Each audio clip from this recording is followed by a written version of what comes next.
Press and hold the pairing button on the Hive hub until the light flashes orange amber to enter pairing mode. On the boiler receiver, press and hold the central heating button until the status light flashes pink or orange.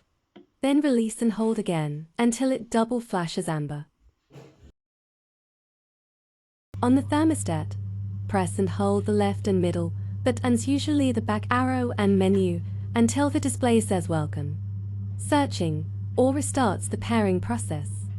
Wait for the thermostat to finish searching and the receiver status light to turn green, indicating successful pairing. Check the Hive app to ensure all devices are now online and communicating.